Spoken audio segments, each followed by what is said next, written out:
There is something you were never meant to know. A transaction took place, hidden in shadows, sealed in silence. Someone you trusted made a deal with a spiritual woman, handing over what should have never been offered: your name, your photograph, your birth date.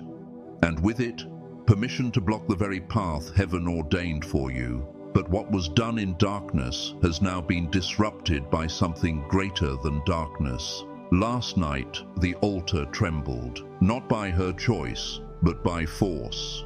A power higher than any earthly hand entered the room. She, this woman of ritual, was meant to remain composed, confident, untouched. But something happened that shattered her control. The fire she lit refused to burn. The smoke reversed direction. The elements betrayed her. Her voice cracked. Her hands shook. She saw something no human soul is meant to see, and she broke. For the heavens had declared, enough. As it is written, there is nothing concealed that will not be disclosed, or hidden that will not be made known. Luke 12:2. And now, the one who watches in secret has pulled back the veil. The delay, the silence, the confusion around you. It was not a lack of faith, it was interference. But interference only lasts until heaven speaks, and heaven has spoken. This is not just a story, this is a spiritual shift. The opposition that once stood firm has been struck down, not by argument but by divine authority. The sword of the Spirit has moved, the angels have descended. The covenant around your name has been rewritten in fire. Now, as you step forward into this divine role, I invite you to declare your readiness. Type Amen in the comments below as a sign of your agreement, as a bold statement that you are ready to walk in your God-given calling. And stay with me until the very end, because we'll be closing with a prayer of reversal and restoration for this exact moment in your life. The chains are breaking, the silence is lifting, the hour has come. Let's begin. Now, what was once hidden has begun to tremble. The silence that wrapped around your life like a shroud is unraveling, not by coincidence, but by divine disruption. The spiritual woman, she who was commissioned to bind your path, found her strength crumbling last night. Her hands, once steady over cursed scrolls, began to tremble. The voice that once called on ancient shadows now faltered mid-sentence. Her altar, built with intention and secrecy, no longer obeyed her. The flame would not stay lit. The incense curled not upward but backward into her own lungs, choking her with the very smoke meant to cloud your future. The elements, which once bowed to her rituals, turned against her. The water in her sacred bowls spilled untouched, and her shadows whispered words she could no longer control. Because the contract, yes, it was real. It was signed not with ink, but with intention. Someone who once shared your laughter, who once looked you in the eye with kindness, handed over more than money.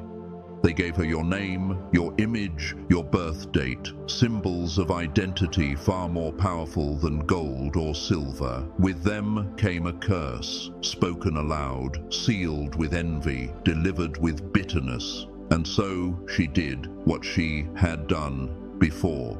She opened her books. She called on spirits not meant to be named. She wove delays into the atmosphere around you, twisting time, clouding purpose, confusing your path. The reason doors slammed, why you questioned your worth, why your light felt dimmed, it was not weakness, it was war. She whispered incantations like, "They shall not rise, they shall be forgotten, they shall not be seen." Words meant to erase you from destiny's timeline. And yet, something she had never known how to face arrived.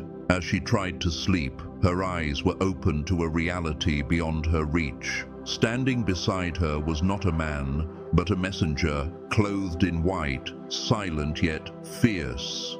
His sword was not forged by men, but formed of divine wind. cutting not through flesh, but through lies. He said nothing in the tongue of mortals. He simply pointed to the ceiling above her, and then to the name she had cursed, your name.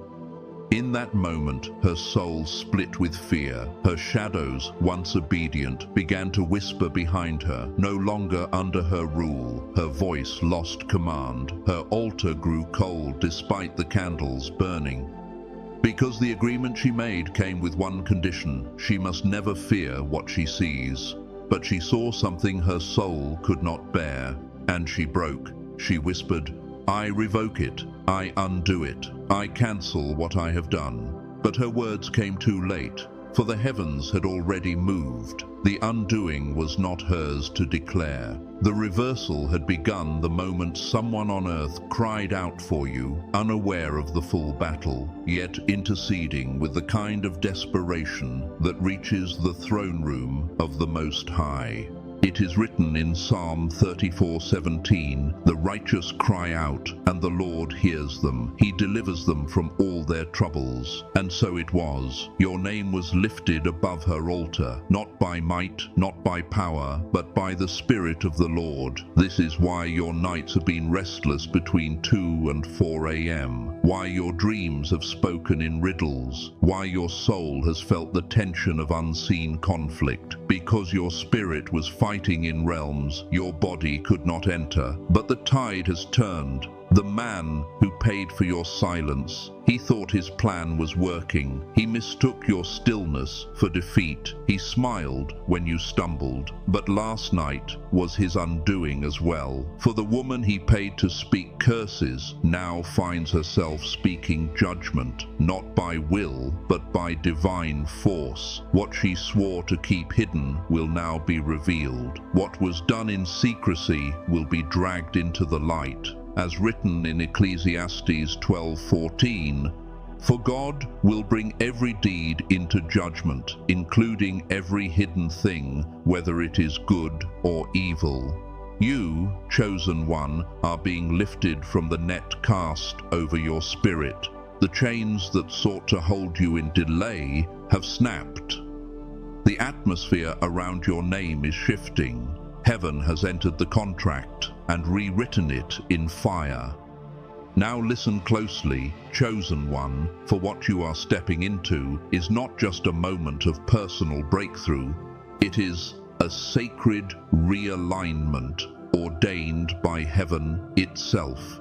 The tide has not merely shifted, it has turned with divine force. And in this turning, the invisible has begun to unravel. There were threads, unseen to the natural eye, that had been laced around your progress like cords of delay. These threads were spun not through your failure, but through secret intentions forged by a wounded heart. Someone you once welcomed with open arms, someone whose voice once spoke kindness to you, allowed their envy to ferment in silence. That envy was not loud, but it was lethal, and in a moment of weakness, they gave permission for your name to be mishandled, not by strangers, but by a spiritual broker who trafficked in shadows. She accepted what he offered, not silver, not gold, but something far more powerful in the spiritual realm: your name, your image, the day you were born. And with those sacred markers, she laid them on an altar forged from bitterness. It was not merely a spell, it was an agreement rooted in pain, sharpened by jealousy, and carried out with intent. But she did not know who she was contending with. She did not understand that the one she targeted had already been consecrated. For even before your breath entered this earth, your name was spoken in the courts of heaven. As the psalmist declares, "Your eyes saw my unformed body. All the days ordained for me were written in your book before one of them came to be." Psalm 139, verse 16. And so, when she raised her hands to seal your delay, she crossed a line not drawn by men, but by God Himself. Heaven does not always shout. Sometimes it waits in silence until justice must roar. The moment she moved to complete the curse, the heavens split in response. The room where she stood was no longer hers. A divine presence descended, not metaphor but reality, and what she witnessed caused her knees to buckle and her altar to lose its voice. The fire refused to burn. The air rejected her command. Her words returned to her, not in power but in judgment. Chosen one, it was not your own strength that broke the attack. It was the authority of the one who wrote your purpose. He who guards you neither sleeps nor slumbers. Psalm 121, verse 4. That which was done against you in darkness has now been confronted by light. For the Lord has said, "Vengeance is mine, I will repay." Romans 12:19. And the repayment has begun. But this is only part of the truth. There is more you must understand. The days ahead, 9 of them, are not ordinary. They are sanctified, set apart for a quiet exchange. While you may not yet see it with your eyes, restoration has already begun to take shape behind the veil. Prayers you once thought were unanswered are now seeds breaking through the soil. What was denied to you will begin to return, not rushed, not loud, but right on time. And while your blessings rise, others will fall, not at your hand, but at the hand of divine justice. The man who whispered your name in betrayal will feel his strength turn to weakness, not because of revenge, but because spiritual equilibrium must be restored. His false peace will tremble under the weight of what he set in motion.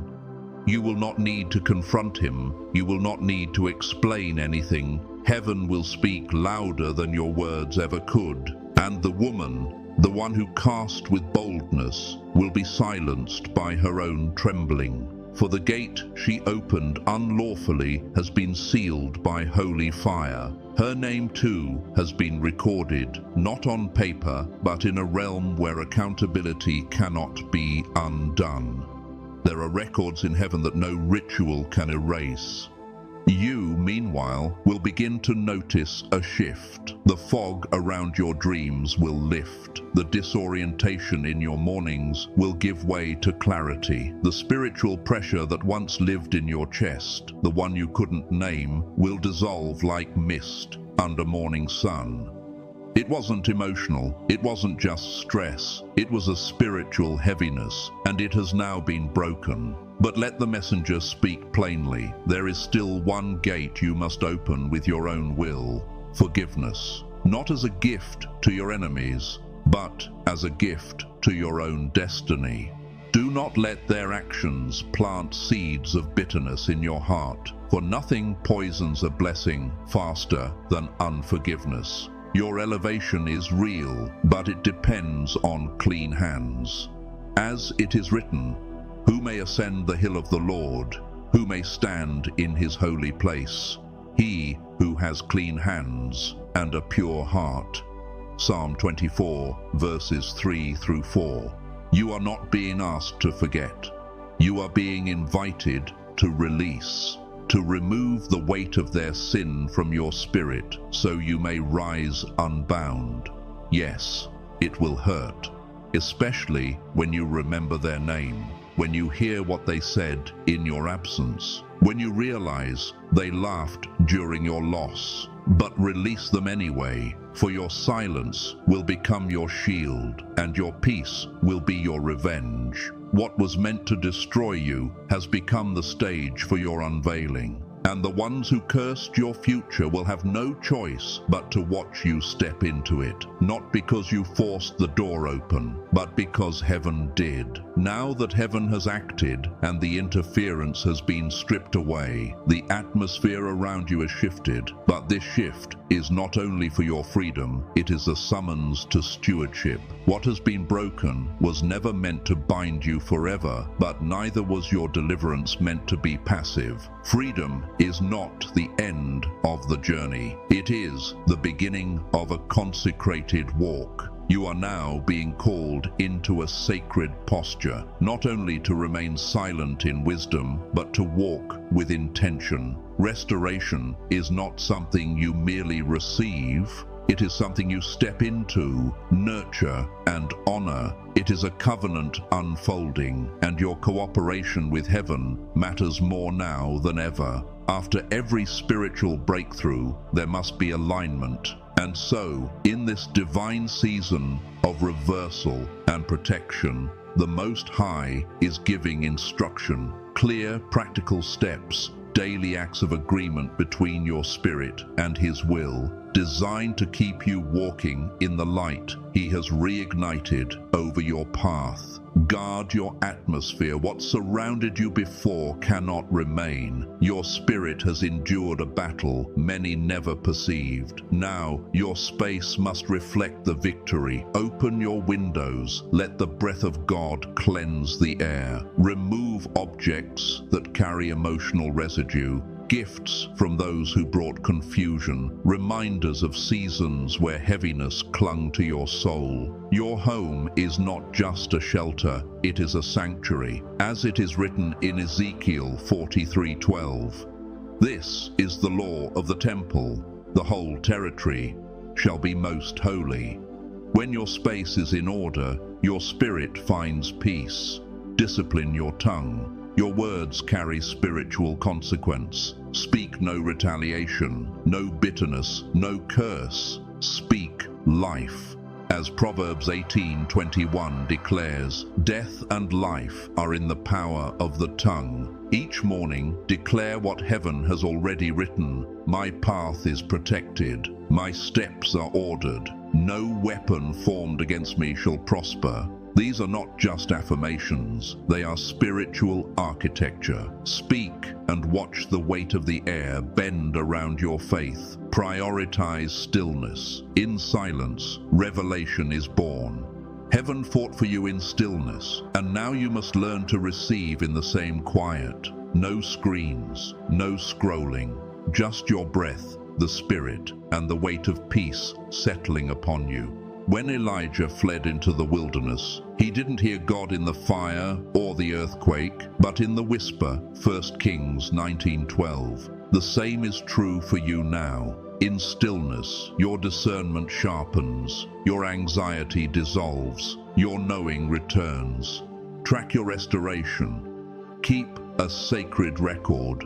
Jot down moments of unexpected peace, divine alignment, provision that makes no sense, joy that feels deeper than circumstance. These are not coincidences. They are evidence that heaven is restoring you piece by piece. In the wilderness, the Israelites were instructed to remember every miracle, every sign, because memory builds faith. Your restoration is not random, it is ordered. Set emotional boundaries without guilt. The same voices that delayed you may return, cloaked in apology or silence. You are under no obligation to grant access to those who once weaponized proximity. As Nehemiah rebuilt the wall, he refused to come down when the enemy tried to meet with him. Nehemiah 6:3. I am doing a great work, he said, and I cannot come down. So must you guard what is sacred. Forgiveness is necessary. Reconciliation is optional.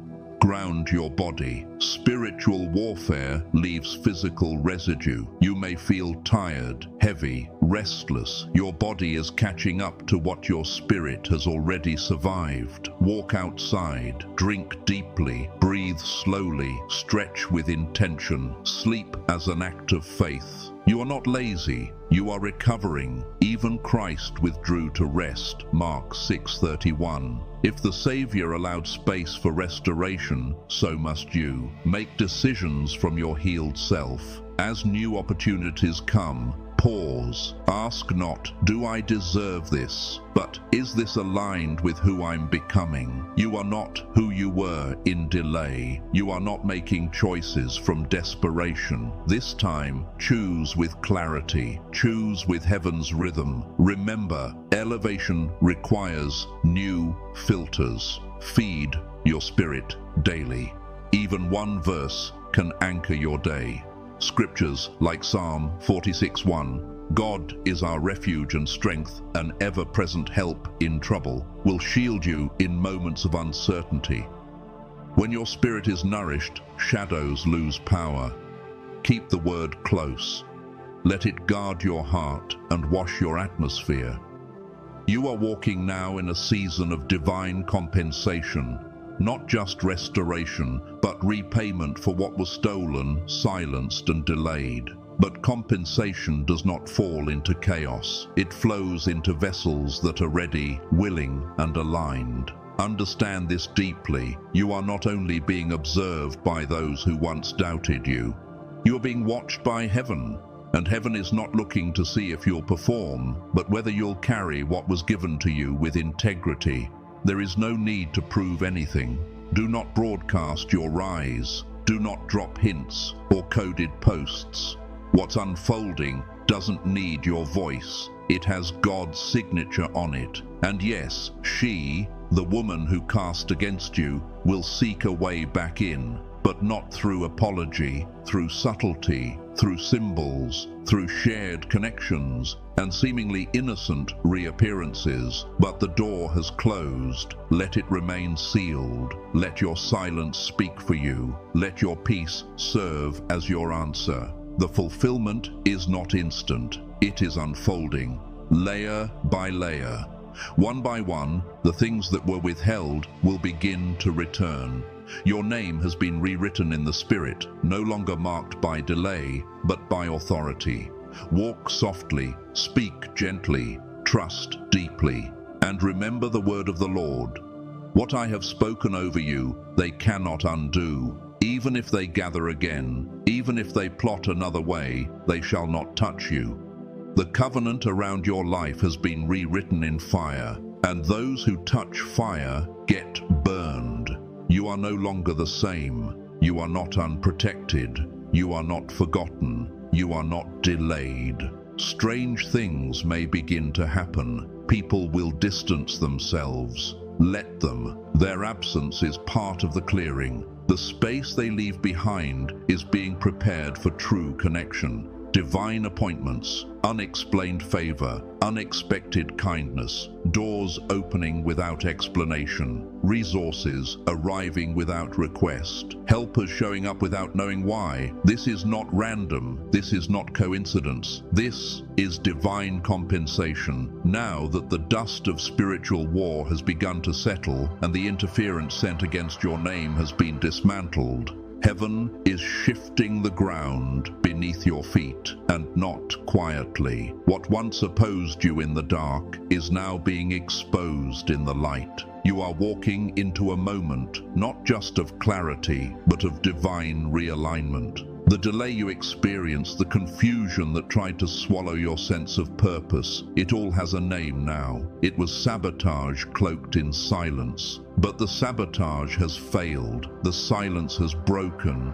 and the one who authored your destiny has taken the pen back from unclean hands. Someone is coming into your life with keys, not poetic ones, but physical, literal keys, for property, for position, for doors that were once closed so long you thought they'd been welded shut. But they weren't closed forever. They were delayed, not because you weren't ready, but because the path wasn't clean. You were never meant to carry curses into promised places. But now that the curse has been broken, your steps are no longer bound. What you thought you lost, heaven preserved. And now the time has come for restoration. This is the moment the Most High promised when he said in Joel 2:25, I will restore to you the years that the locust has eaten. Not just days, not just chances, years, whole seasons. What was taken will return, and it will come back in ways that multiply what was stolen. And as you step forward, know this. Those who watched you crawl in confusion will now witness you soar in clarity. Those who whispered you were finished will have no choice but to see you rise, not by your own might, but by the fire of the Lord that surrounds you now.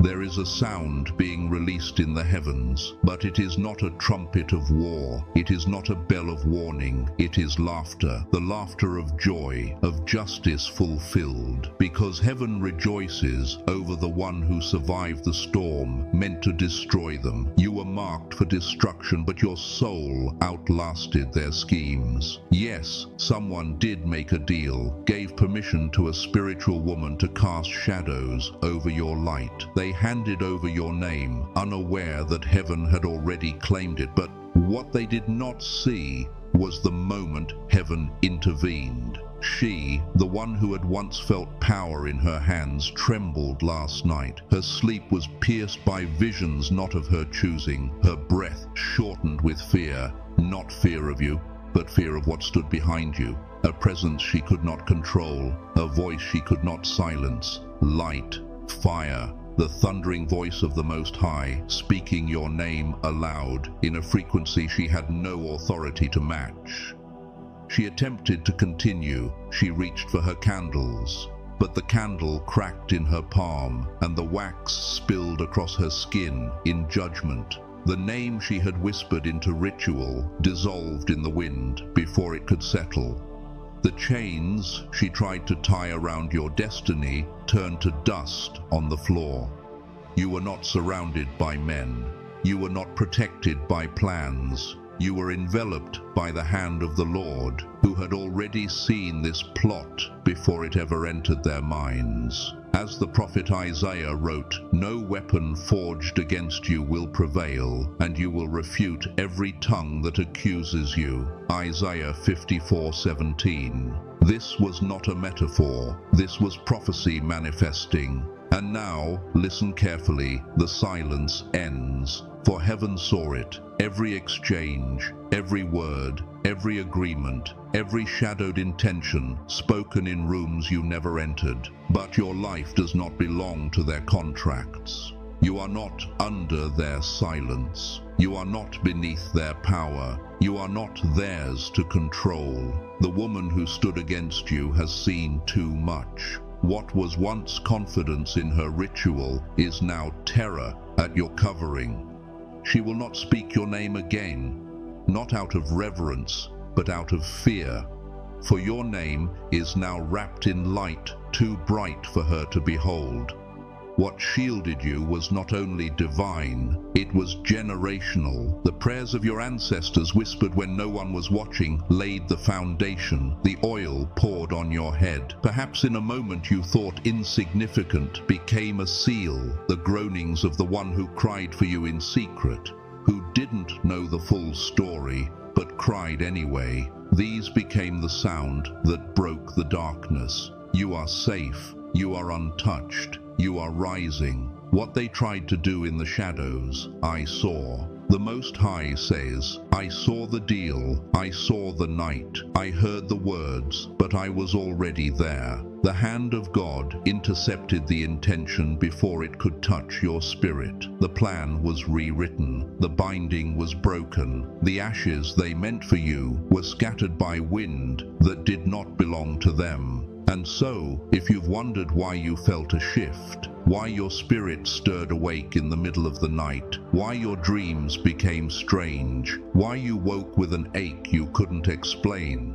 it was the moment the interference began to crumble. Heaven moved in silence, but its effects are now being revealed. Even the stars now move in your favor. The woman has stepped back. Her voice is silenced. And what once felt like confusion in your home, cold in your room, pressure in your chest, those were not your feelings. They were symptoms of spiritual opposition. But light repels what darkness sends. And the light within you, cultivated through every prayer, every tear, every moment of clinging to faith when nothing made sense, it has now consumed the shadow. They tried to block your opportunity. They tried to stir confusion in your connections. They tried to sow doubt in your sense of calling. But heaven's voice rang louder, and when the angels descended, she saw them.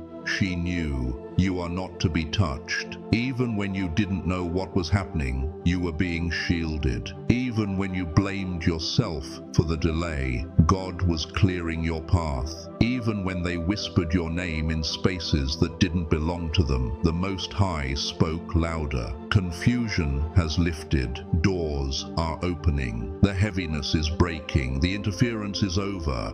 You are not what they hoped you'd become. You are not the ruined one. You are not the forgotten one. You are the preserved one, the restored one, the rising one. The plans formed against you have failed. The contract is void, and your path is clear. Not only has heaven heard, heaven has answered. And now your name has been written again, not in the dust of delay, but in the fire of divine promise. Now that the veil has been torn from around your path and the weight of spiritual interference has lifted, you stand not simply in a season of restoration, but on the threshold of transformation, and not the kind that merely heals your wounds or patches over old damage. This transformation is deeper. Heaven is not calling you back to who you were before the pain. It is calling you forward into the fullness of who you were always meant to become. You see, protection is only the beginning. Deliverance is the doorway. What comes next is destiny, not in theory, but in reality. This is the point in the journey where heaven no longer shields just to preserve, but begins to shape, stretch, and strengthen for purpose. The chains have fallen, yes, but now the question becomes, how will you walk with your hands free? There is a divine invitation unfolding now, one that calls not only for movement, but for maturity. The Most High is not just restoring what was lost, He is redefining who you are. And so, what lies ahead of you is not a return, but an emergence. As Paul writes in Romans 12:2, "Be transformed by the renewing of your mind, so that you may prove what is the good, acceptable, and perfect will of God." The renewing is not surface work, it's soul work. The first place heaven will begin this work is your identity. For too long, the weight of spiritual suppression may have taught you to shrink, to dim your dreams in the presence of jealousy, to downplay your calling in rooms that could not hold it. Perhaps you've learned survival as a way of life, speaking smaller, standing quieter, choosing invisibility to avoid spiritual attack. But that false humility has expired. Now that the atmosphere has shifted, you will find that the cloak you wore to stay safe no longer fits. Heaven is asking you to step out of hiding, to no longer identify yourself by the wounds of the past, but by the words spoken over you before your first breath. It is time to sit with God and ask not what you can do, but who you are in His eyes. As the prophet Jeremiah was told, "Before I formed you in the womb, I knew you. Before you were born, I set you apart." Jeremiah 1:5. That truth has not changed. What changed was your awareness of it. Now you're being invited to reclaim it, not with pride, but with reverence. As your identity expands, so too must your vision. For when spiritual darkness clouds your life, it distorts more than your path. It distorts your perception of the possible. You stop dreaming. You stop reaching. You stop hoping for anything beyond what survival requires. The fog of warfare dims both ambition and clarity. But now that the fog is lifting, sight is returning. You'll begin to see again, not with the eyes of fear, but with the eyes of promise. Where you once saw closed doors, you'll now see divine timing. Where you once saw detours, you'll begin to notice the fingerprints of God redirecting your course. Your creativity is not gone. It was just buried beneath exhaustion. Your inspiration is not lost. It was simply waiting for space to breathe. Ideas will begin to reappear like rivers breaking through dry land. And what once seemed impossible will now feel inevitable. Because when heaven restores vision, it does not do so in fragments. It restores with foresight. But vision must be paired with decision. In the season you've come out of, many of your choices were forged in survival.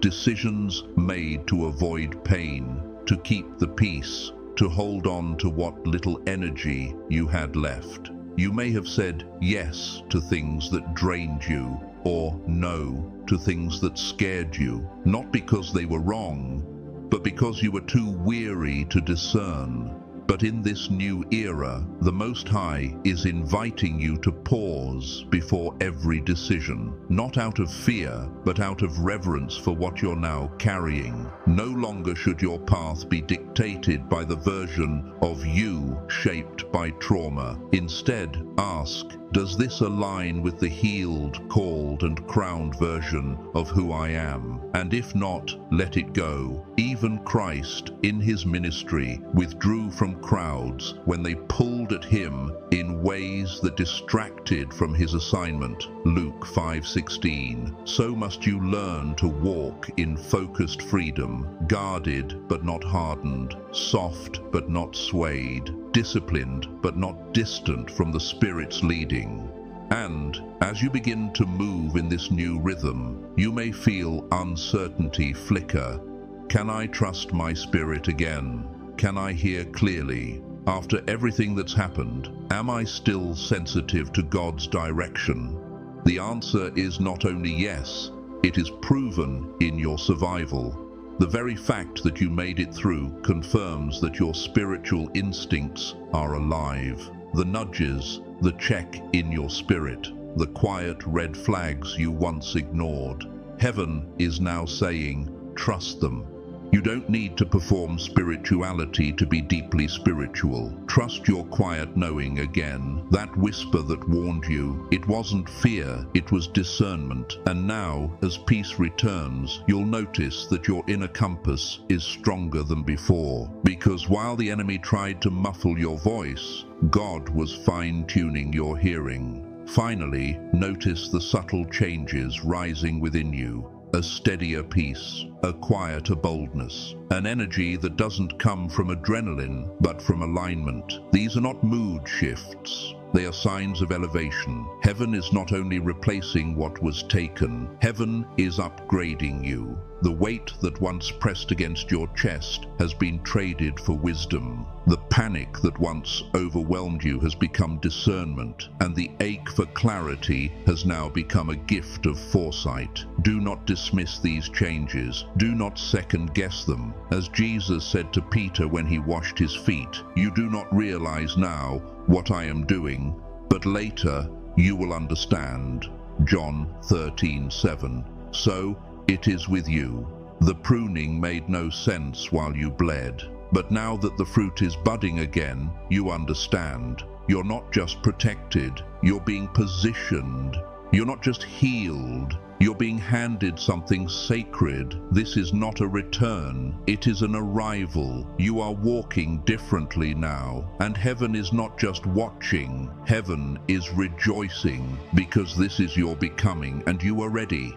Now that the fire meant to consume you has burned out and the hands that stirred it have retreated, heaven has begun to reveal what it was protecting all along. You are stepping into a realm where your name is no longer whispered with fear, but spoken with favor. There is movement again, not just around you, but within you, a holy kind of momentum, the kind that signals not only survival, but ascension. Your name is now echoing in places that carry authority, not just spoken aloud, but recognized in the spirit. What once felt muted is now magnified by the hand of the Most High. The delay is no longer delaying. The silence is no longer stifling.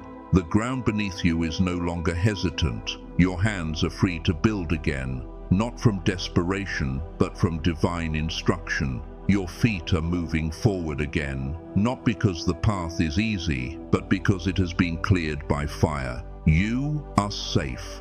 This is not false peace or fleeting relief.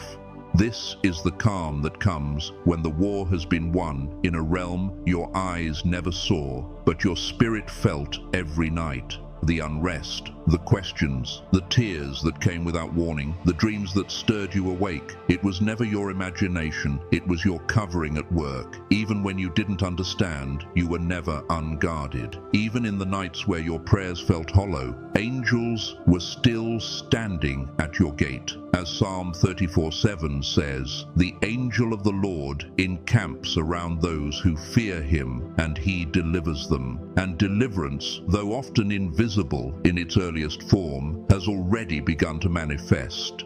The words they whispered behind closed doors, those quiet attempts to curse your becoming, they've all fallen to the ground.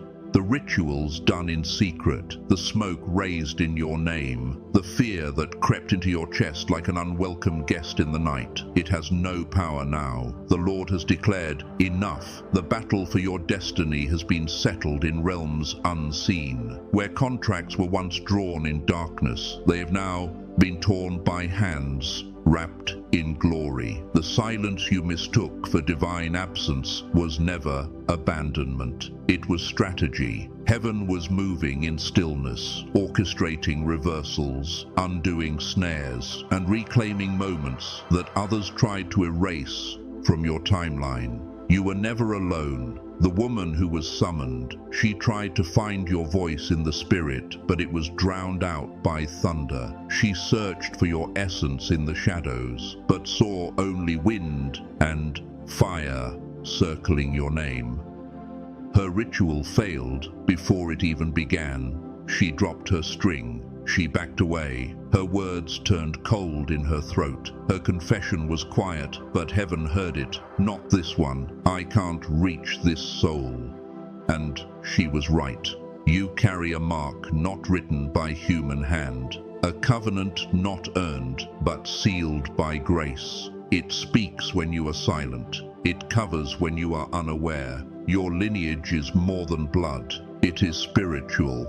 Your name has been spoken in rooms your body has never entered, and protected in battles you never fought alone. What tried to erase you was overruled by what crowned you. They do not understand why you're still standing. They cannot fathom why your light keeps burning, why your spirit didn't fracture under pressure, why your hope didn't rot under disappointment. But the truth is, it was never your strength holding you together. It was divine authorship. As Isaiah 49:16 declares, "See, I have engraved you on the palms of my hands." There is no safer place for a soul to be.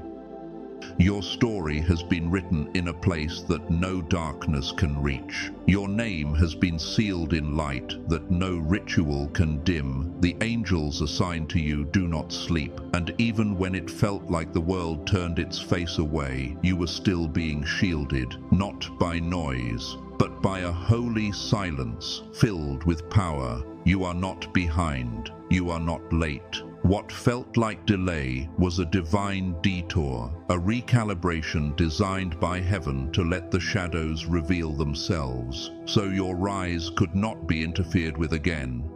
The ones who smiled with falsehood, the ones who pretended to bless while hoping for your downfall, the ones who made prayers not in faith but in confusion, all of it was seen.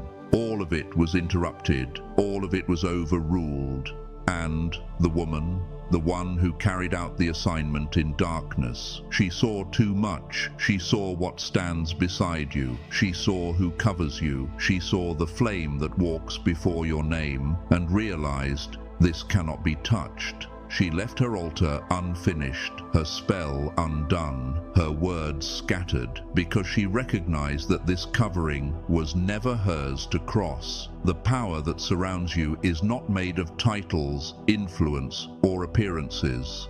It is divine. It is sacred, and it is not subject to manipulation. You may not have understood the weight you carried. You may have thought the heaviness in your chest was just stress, or that your broken sleep was simply exhaustion. But behind the scenes, a battle was being waged in your name. There was movement behind the curtain. There were whispers you couldn't hear, and yet you were being fought for. Names were spoken alongside yours that were never meant to walk with you. Smiles were offered that masked spiritual sabotage, and prayers were uttered that were not meant to bless, but to confuse your steps. But the one who sees the secrets of men, who rides the storm clouds and speaks in fire, he stepped into the darkness and declared, "This one is mine." And when that declaration was made, every spiritual contract failed. So now, walk boldly. Walk knowing that even the things that tried to bind you have become stepping stones under your feet. Walk knowing that heaven is watching, that angels are guiding, that your name is known, written, and protected. You may still feel the residue of what they sent, but it's breaking day by day, breath by breath, thought by thought. The knots are unraveling, the fog is lifting, the pressure is dissolving, because your soul is returning to its rightful rhythm. Your mind is no longer under shadow. Your future is calling louder than their projections. The Lord says, "I removed what you could not see. I corrected what you did not understand. I preserved what they tried to steal. And now, everything is shifting. Let it shift." And now, as the final embers of interference fade, and your spirit stands in the stillness of all that has been broken, healed, and redefined, hear this: you have not simply survived, you have crossed over. This is not the end of a battle, but the beginning of divine inheritance. You are not returning to what once was. You are rising into what has always been written. Every shadow that touched your life has now become evidence of the light that surrounds you. Every delay was a divine redirection. Every betrayal carved a deeper space in you for discernment, and every prayer, especially the ones cried through clenched teeth and silent tears, has been heard, recorded, and answered. You're no longer moving through life as the wounded. You're walking now as one marked by wisdom, clothed in fire, and sealed by covenant. So go gently but boldly. Let peace guide you like a compass. Let discernment be your guard. Let restoration become your rhythm. The time of hiding is over. The ashes have fallen away, and what remains is you, unshaken, untouchable, and chosen. Before we end, let us enter into a moment of sacred alignment, a prayer not just of words, but of agreement, a prayer to seal what heaven has already begun, to anchor the shift, and to stand boldly under the covering that has been written in fire over your life. Let us pray. O Sovereign Lord, Most High and Righteous One, we come before you with hearts laid bare, humbled and in awe. Not for what you have yet to do, but for what you have already done. You, O God, who sees in secret and rewards in the open, we lift our voices in reverence and in trust, knowing that every word you speak returns fulfilled. You are the one who declares the end from the beginning. You are the keeper of our souls, the defender of our names, the architect of our destinies. Today, we come not with fear, but with faith. Faith that you have intercepted every curse, dismantled every altar built in secrecy, and reversed every spoken word that sought to stand against your plan. Holy Spirit, fall fresh in this moment. Cleanse every space, mind, and heart where confusion once lived. Where fear made a home, we declare peace. Where heaviness rested on the chest, we now release freedom. Where clarity was stolen, we ask for divine vision. For your word says in Isaiah 61:3, you give us a crown of beauty instead of ashes, the oil of joy instead of mourning, and a garment of praise instead of a spirit of despair. So we receive that now, not as a promise for tomorrow, but as a present reality. Lord, we thank you for the hidden things you removed without our knowledge, the dangers you blocked, the people you exposed, the contracts you voided.